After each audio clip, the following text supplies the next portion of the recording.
The heavens. Mankind has always been drawn to their power. Part of our fascination lies in the strange sights that have been seen in the skies since the beginning of time. Reports of unidentified flying objects have come from all over the globe, but mainstream science has largely dismissed them as unsubstantiated claims about unverifiable phenomena.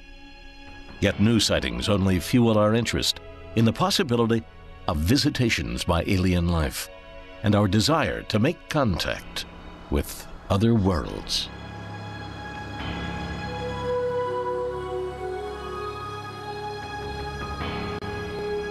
Hello, I'm Bill Curtis. In this program, we'll look at puzzling claims of UFO sightings. In Colorado, a man videotapes what appears to be a huge craft hovering over the San Luis Valley. An investigation uncovers a series of gruesome revelations. Then, a commercial airline pilot mysteriously loses control of his plane when a brilliant light appears in the sky.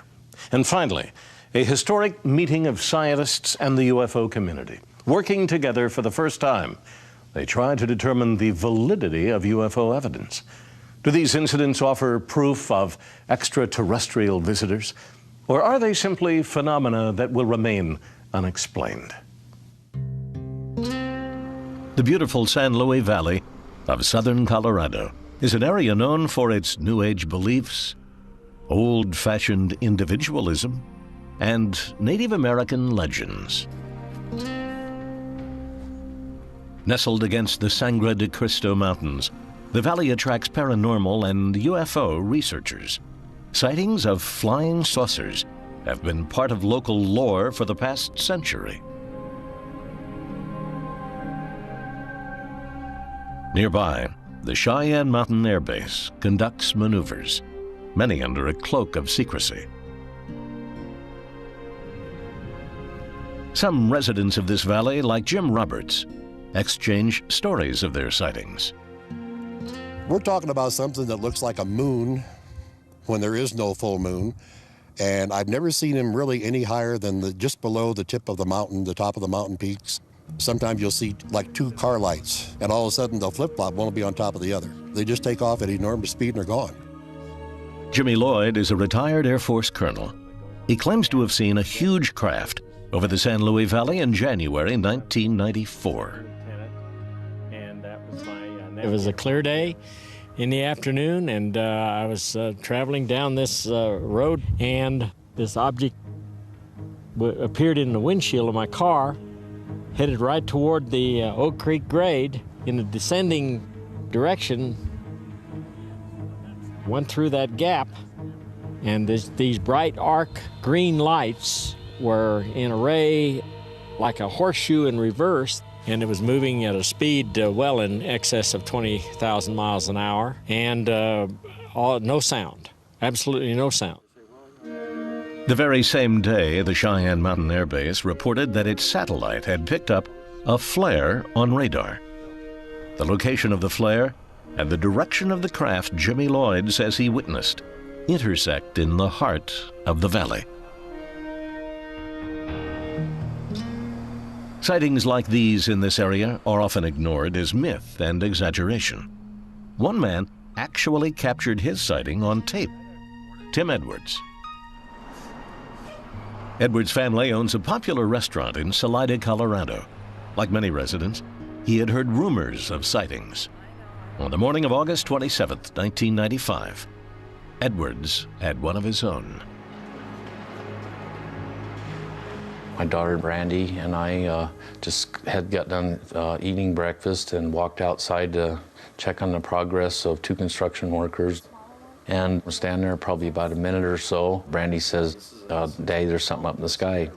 I said, Dad, no, there's something up in the sky. He says, stop, leave me alone. He looked up and he saw it. Tim grabbed his video camera and taped the event for 6 minutes.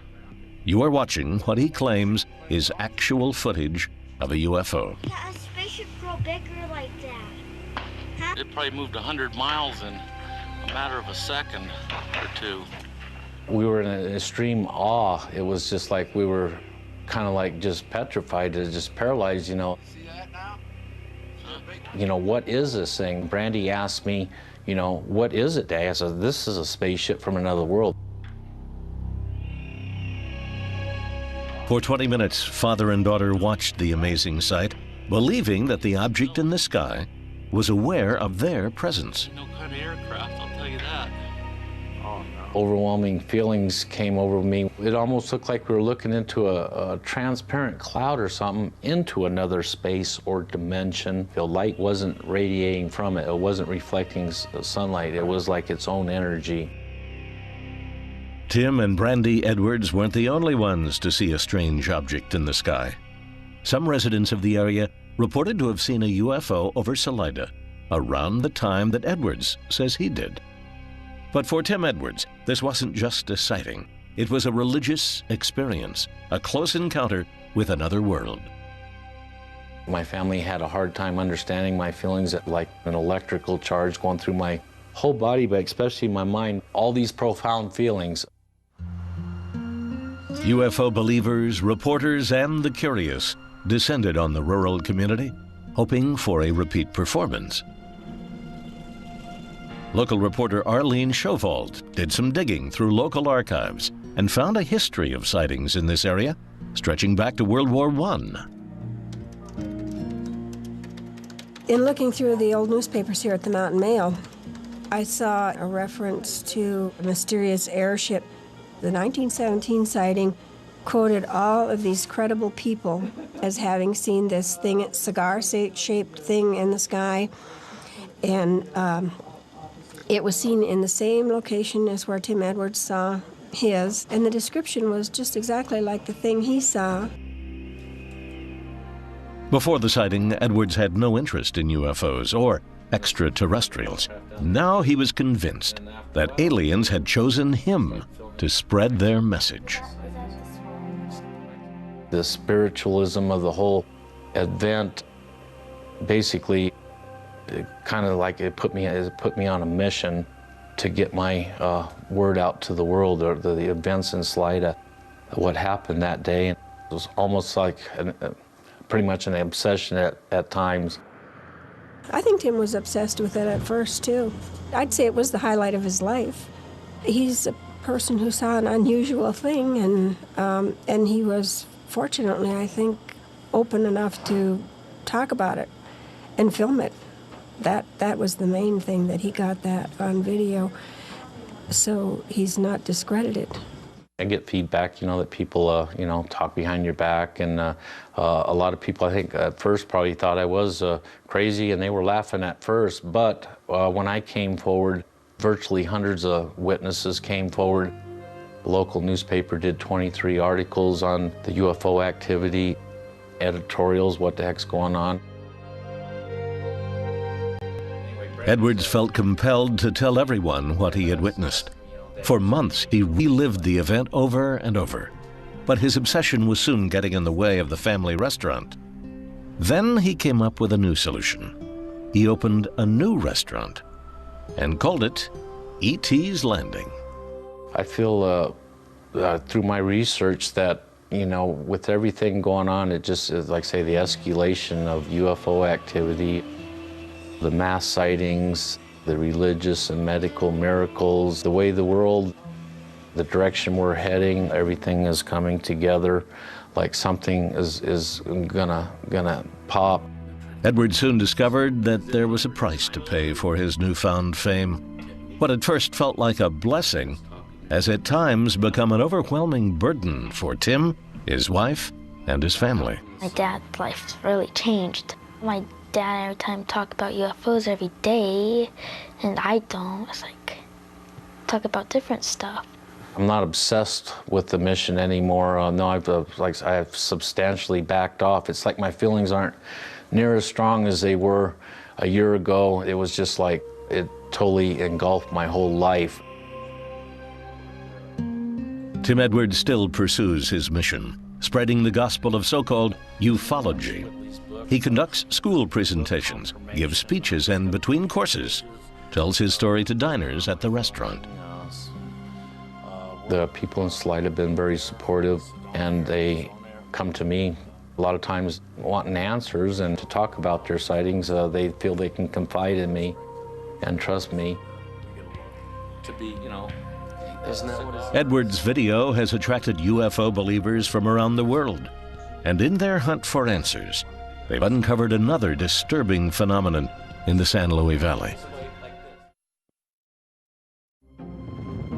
The San Luis Valley of Colorado is a hotspot of UFO sightings. The area has also been linked to a series of mysterious and disturbing animal deaths over the past 30 years. On the morning of August 27, 1995, Tim Edwards videotaped an unidentified flying object over Salida, Colorado. His was the latest in a long history of such unexplained events in the valley.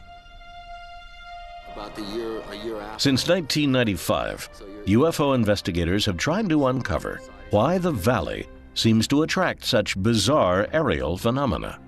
The footage that I saw that was shot by Tim Edwards was absolutely fabulous. Beyond description, really. It was truly an unidentified flying object. Ken Storch is a Denver area police officer and part-time UFO investigator. After seeing Tim Edwards' video, Storch visited Salida. He was struck by the effect the sighting had had on Edwards. It seems like anybody that has a real interaction with the phenomena, like a UFO, there seems to be a profound change in their personality. After Edwards went public with his video, sightings increased in the San Luis Valley, reaching a peak in 1998. It was then that Ken Storch returned to mount an unusual UFO research project. He brought an expedition into the valley in hopes of collecting data and evidence. In our group, we have an archaeologist, we have a theologist, a PhD, we have a retired police officer, we have a college student, we have a very diverse group of individuals that brought a lot of things to the table and a lot of perspectives that help us to gather this information and this data. Members of the team were chosen after responding to an ad Storch had placed in a Denver newspaper. Their reasons for joining the expedition differed as much as their backgrounds. I'm hoping that we can get enough exposure to get somebody to fund us for a solid year to go into the field to the hotspots. I have a natural curiosity about the phenomena that we're attempting to observe. And we're trying to get organized information. We have crews out at different times.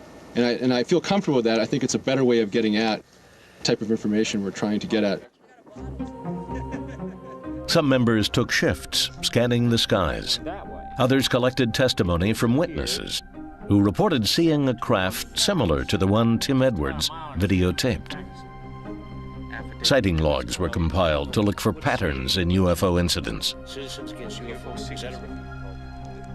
Other than some strange lights in the sky, the team came up with no evidence of UFOs. When the expedition ended a week later, Storch shared his findings with a local UFO investigator and author, Chris O'Brien. I originally got involved in full-time investigating when there was so much activity here in the San Luis Valley that I just couldn't believe that there was nobody running around interviewing folks, trying to document the reports that have been filed. I've seen red orbs, orange orbs, big, huge green fireballs, little tiny 12-foot hybrid saucer-type jet ships, like something out of the Jetsons is the only way I can describe it. The variety and intensity of unusual phenomenon reported here is unrivaled anywhere. It lasted about 12 minutes. Storch and O'Brien have recorded hundreds of testimonials concerning sightings in the valley. But Tim Edwards' video remains the most controversial piece of evidence to date. Tim Edwards' footage that he captured in late August 1995 is among the most impressive daylight videos of a UFO-type object I personally have ever seen. We were able to find witnesses around the state who saw something very similar that same day, and it's hard not to make the leap that everybody saw the same craft. To my knowledge, no one has yet adequately explained it. While the investigators found no physical evidence of UFOs, their research did uncover a dark legacy of bizarre animal mutilations that most locals refuse to talk about. For the past 30 years, deer, horses, and cows have been found butchered in a way that defies logic and reason. Their body cavities are carved out with delicate precision, and no blood is found at the site. Okay, it's Monday, October 24th. This animal was taken 25 days ago. There's unusual cookie cutter incisions. The side of the face looks like it was burnt. We see obvious cookie cutter incisions. I mean, phenomenal. Go ahead, tell me the coyotes did that. And this animal appears to have been cookie cutter incised all the way from the chin, all the way down the belly to the rear end. The carcasses are often found with genitals and portions of the head removed. To baffled investigators, the method of butchering is as shocking as the target of this killing spree. Crime scene evidence, some believe, indicates that the same person or thing has been responsible for the mutilations since they began in 1967. The bottom line is that there are very serious mutilations that are done in ways that animals can't do it. The normal human that went out with a knife couldn't do it. You can see where they've actually cut between the cells with something like a laser. How do you do that in the field? Well, I've heard people say now, well, there are field laser devices you could go do that with. Not 20 and 30 years ago. The bizarre killings have nearly bankrupted some valley ranchers. Sheriff's departments have been unable even to identify a suspect. From some of the interviews I've been able to conduct, it's just a phenomenal amount of animal mutilations that are going on in this area, and the outside world just doesn't seem to understand or know about it. I know of no other place that has the amount of cases documented from a single geographic region. Most of the cases are never heard of. They never are reported to law enforcement. They are never covered by the media. The rancher just picks it up in his truck, takes it to his bone pile, and out of sight, out of mind. And oftentimes the rancher just tell me, hey, I don't want to talk about it. Chris O'Brien has documented nearly 100 mutilations in the San Luis Valley. In the process, he has developed a theory that he believes might explain the bizarre phenomenon. The San Luis Valley is the only pristine environment left in North America. There's no air pollution, water pollution, any kind of pollution source here. Maybe the reason why we have so many animal deaths is because whoever or whatever is testing the animals may be testing the environment. And what a better place to have a control group for your baseline data to compare your other cases against. Chris O'Brien and Ken Storch continue their investigations, sharing intelligence, crime scene evidence, and conspiracy theories. So far, they have been unable to prove any connection between the UFO sightings and cattle mutilations. But they chase down every lead, hoping to find the one piece of information that might break the case. I'm really surprised at the lack of attention this particular mystery has garnered, not only by science and law enforcement, but by the media. You know, there's this giggle factor when you bring up UFO, when you bring up aerial phenomena, and especially when you try to extrapolate that or bring it into the mainstream science world, if you will. It's just not something that's readily accepted as a legitimate field of study, and that's what we're trying to do, is bring legitimacy to it. Who or what is responsible for the sensational UFOs and the horrific cattle mutilations in the San Luis Valley? And is there an alien connection? If it was something I couldn't explain, I probably would be the first person to admit, whoa, something unusual is going on here. But there, you know, we have a saying in the veterinary world, if it walks like a duck and it quacks like a duck, it's a duck. And we also say don't look for zebras, meaning don't look for the unusual. After reviewing Chris O'Brien's videotaped evidence, veterinarian Kathy Crichton believes that the explanation for the animal mutilations lies no further than this world. The most compelling evidence that it's human activity is perhaps the fact that there is no evidence that it's not. When people first want to jump at an easy explanation and say, oh, this is aliens, I think it goes a lot deeper. People are capable, unfortunately, of some pretty horrific crimes, crimes against each other. And coming down a step from that, they're very capable of doing it to animals, too. Dr. Crichton is not alone in her skepticism about alien intervention in the valley.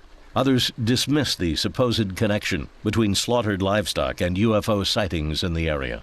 This is it's a kind of a mass hysteria sort of a thing. People get excited about a certain region being supposedly mysterious, and all kinds of claims are made, and maybe some films are made, but it's difficult to know. When something is a little dot on a video, you really can't say what it is. Even UFO researchers acknowledge that many of the alleged sightings probably have terrestrial origins. It's complicated in that a lot of military operations also take place in this valley. And separating the two is very difficult because some of the technology used by the military is very futuristic and very modern and can be misidentified as a UFO. But something needs to be done to stop the mutilations and find the culprit that's doing it. Every year throughout the world, sightings of unidentified flying objects are reported by thousands of people. Very few claims, it seems, are ever made by commercial airline pilots. Captain Neil Daniels, however, is an exception to this rule. On March 12, 1977, United Airlines Flight 94 from San Francisco to Boston was suddenly diverted over New York State. The pilot, Captain Daniels, claims his jet was being controlled for a time by an unknown object. We were flying Flight 94 just a few miles south of Syracuse, New York. The co-pilot was flying the airplane. He was using his autopilot, which is connected to the captain's compass. The compass part itself is out in the left wingtip of the aircraft. According to Captain Neil Daniels, the airplane started to turn approximately 15 degrees to the left, all by itself, without any direction from Captain Daniels or his co-pilot. The DC-10, with 200 passengers at 37,000 feet, had changed course. Instinctively, you look out the left window, and there was what we saw. It was a very, very bright light. The intensity was that of let's say a flash bulb. As we went into this turn, the Boston Air Traffic Control Center said, United 94, what are your intentions? And I think I said, well, we don't know exactly, but we'll let you know when we find it out. Captain Daniels says he and his crew watched the intense light for 3 minutes as the light pulled the plane towards it. Daniels claims the passengers were unaware of any of these events.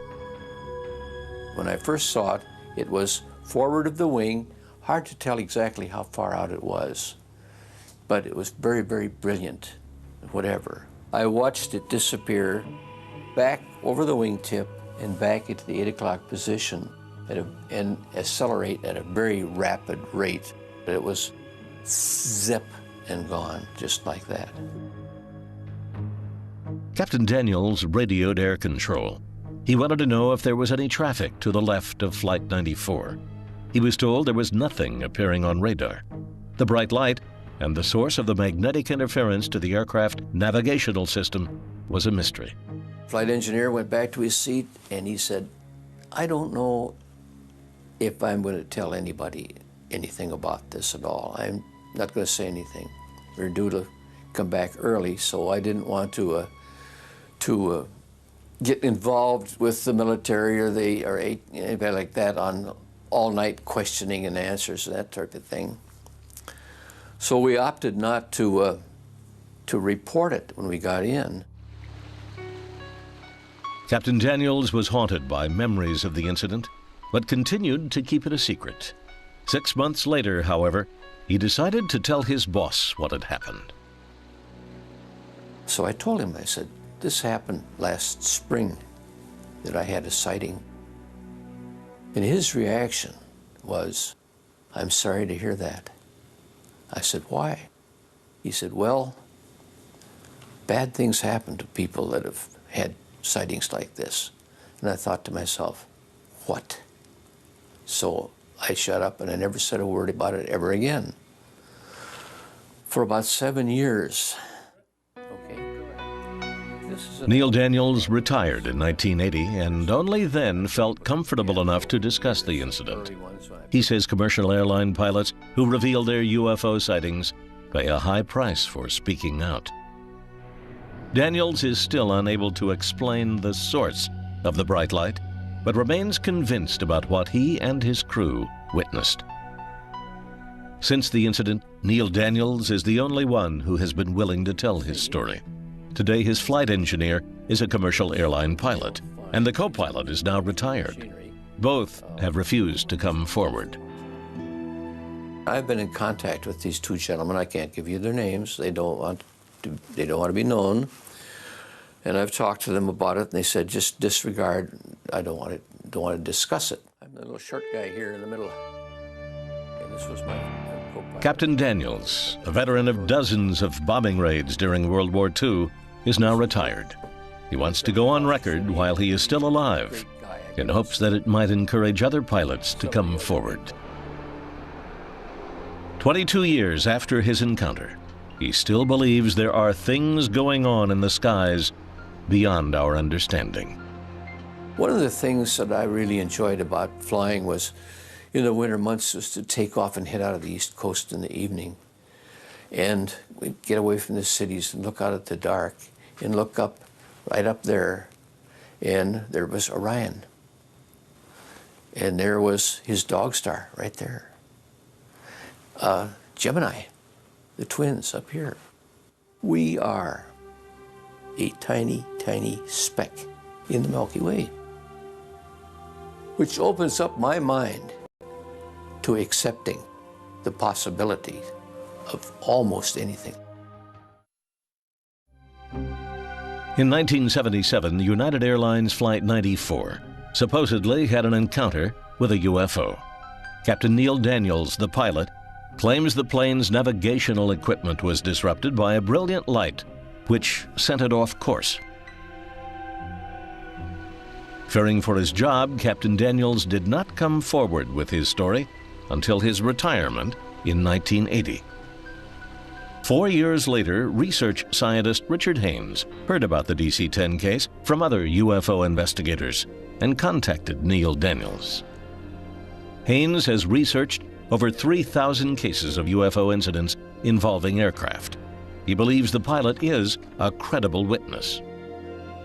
I've come to realize how experienced he is. When this event occurred, he was in a position to evaluate what it might be, and yet he couldn't.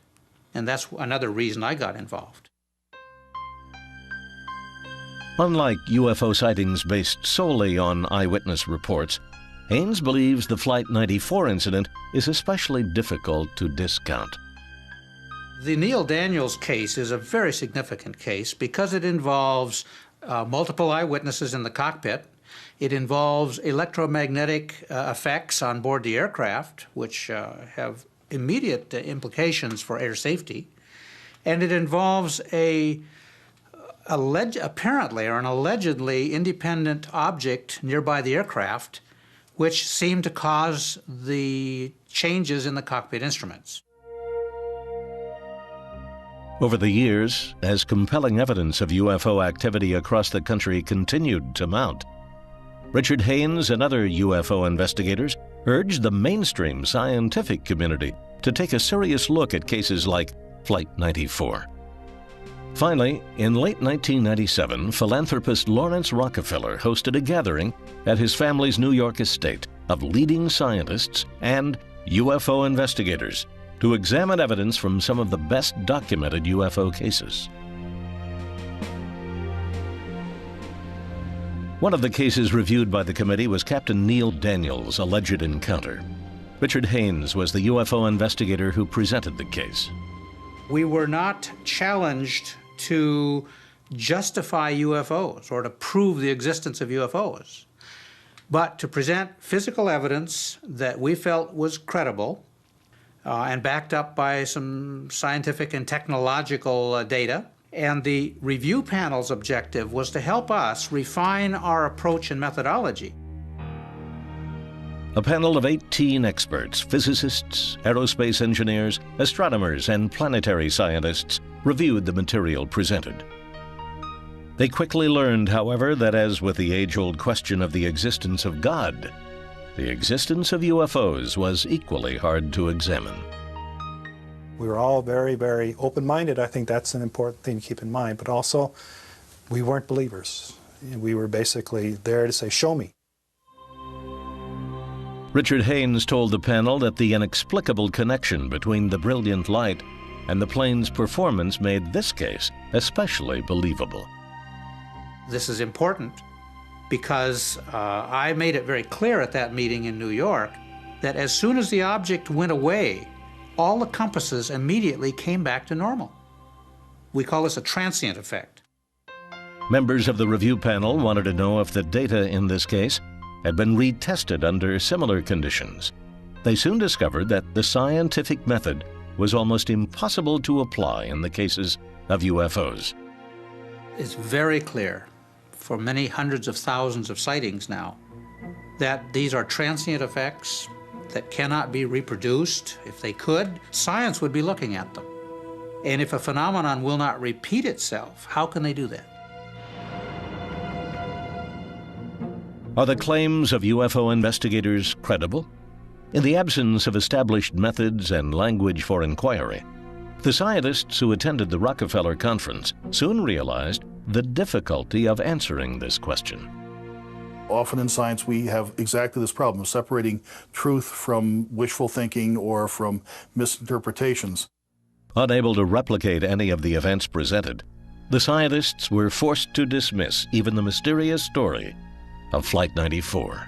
My feeling in that case, the objective evidence was weak. The plane changed direction while the pilot changed the direction of the airplane. So it was nothing there that really struck me as any evidence for anything really weird happening. After reviewing the facts, the scientists were convinced that none of the events was supernatural. They realized, however, that the public still needed some rational explanations. Dr. von Eshelman, co-chair of the review panel, attributes certain UFO sightings to natural phenomena. It's a new area of study where we find that there is electrical activity above clouds. It goes by interesting names like sprites, very picturesque kind of thing. Electrical discharges that go from the top of a thundercloud up into the lower ionosphere. In the summer of 1998, the Journal of Scientific Exploration published the findings of the Rockefeller Conference. The report, which neither acknowledged nor discounted the significance of the events presented, received widespread publicity. As a result, many of the scientists on the panel resented the insinuation that they endorsed extraterrestrial causes. We were trying to be careful in our report to say that, yes, there are some rare phenomena that are natural and maybe worth investigating, but do not represent extraterrestrial activity. I think the media took the wrong spin on that. In the report, the review panel did recommend ongoing cooperation between the scientific and UFO community, but they refused to acknowledge a paranormal connection to United Flight 94 or any of the 20 cases they examined. The issue about extraterrestrials, I think, is so charged with people's beliefs, it may be very difficult ever to get at any truth. I certainly believe that there ought to be a place that people who witness rare phenomena can report their findings and some way of collating this. There are a lot of things that happen in the world that we don't really understand yet and may not have anything to do whatever with respect to extraterrestrials. There are interesting questions in much of the data that was presented to us. It did not convince me that anything extraordinary was happening, but it's interesting, but not likely to be little green men. Southern Arizona, the best location to view the heavens in the continental United States. To stargazers, this is Mecca. Throughout history, there have been many unidentified flying objects observed and recorded in this area.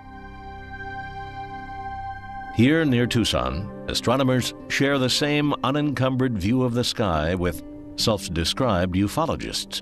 There are hundreds of observatory domes surrounding the city, including one built by the Roman Catholic Church.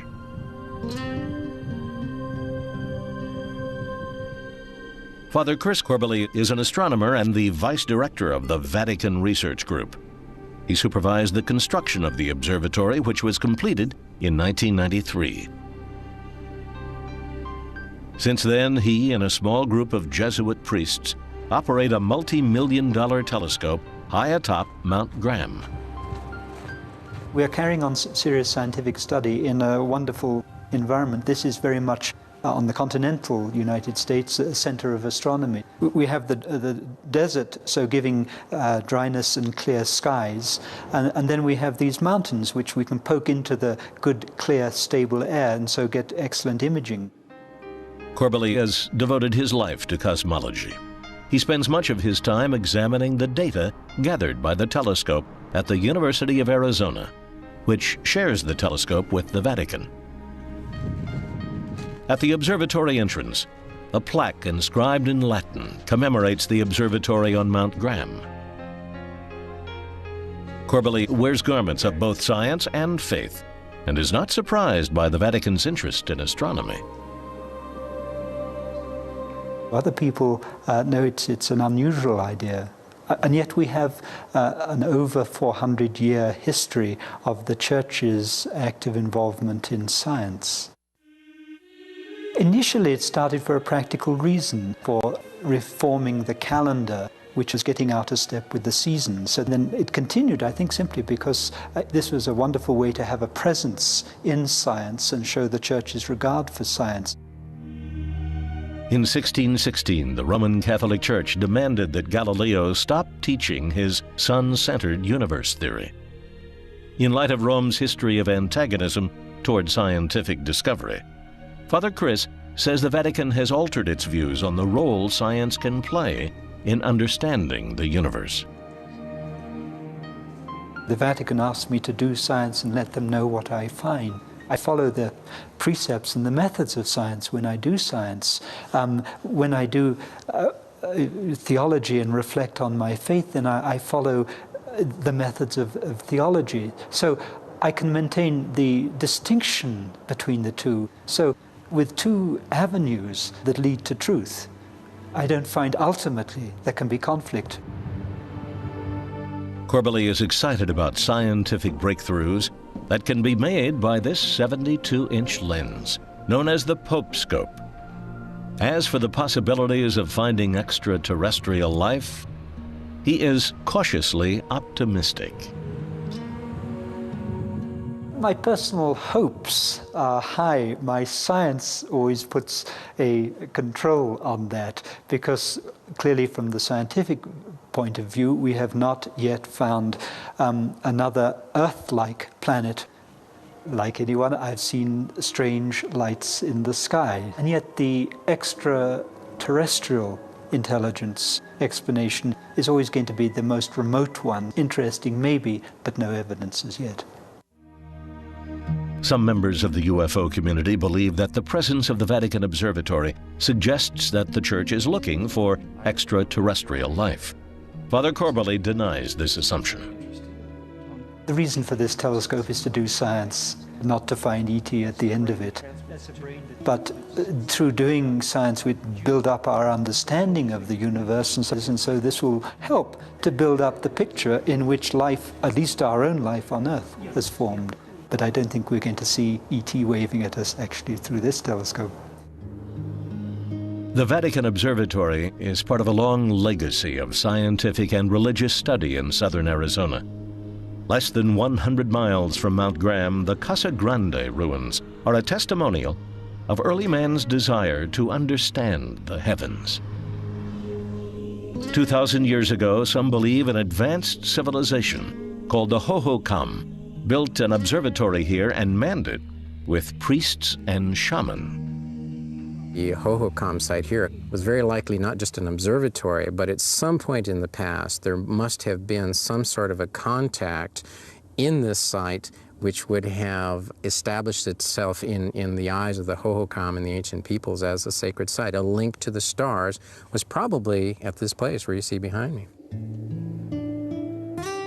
Father Chris attributes some of the sightings by ancient man in this area to natural phenomena.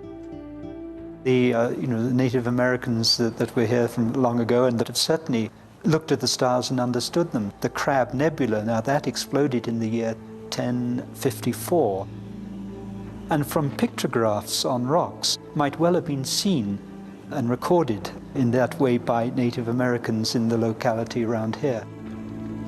In the shadow of the Popescope, the UFO community conducts a different type of stargazing.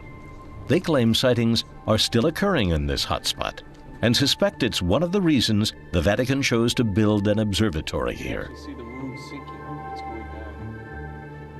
The observatory that the Catholic Church has established just a few miles from here, and the observatory of the Casa Grande ruins, and the pictographs that we have here, I think there's a spiritual connection.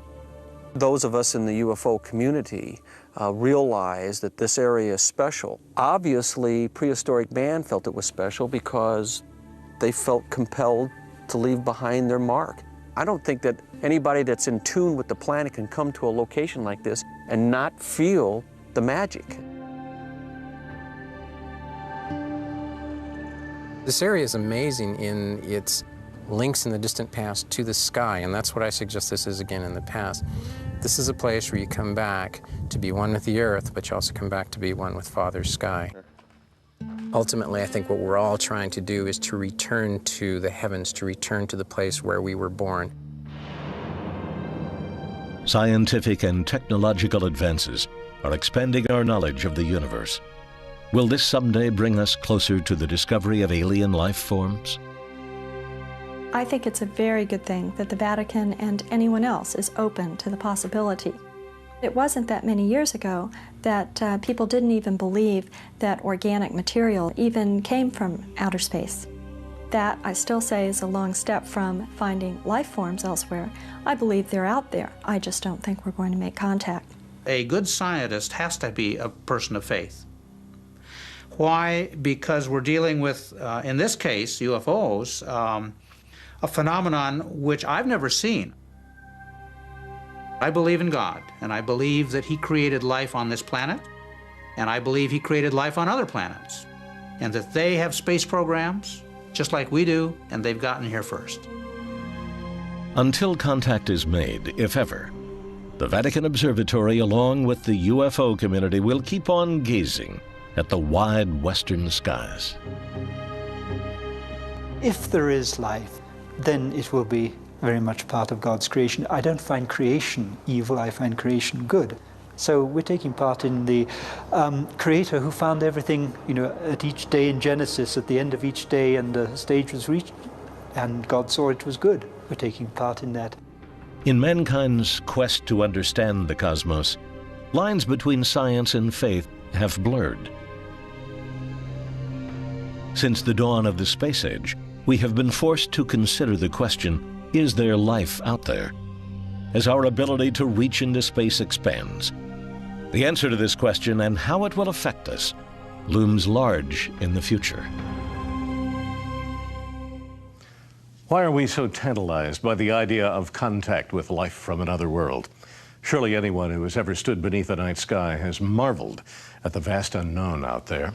Will we one day be able to communicate with beings from faraway places? Or are we alone in the cosmos? At least for now, these questions remain unexplained.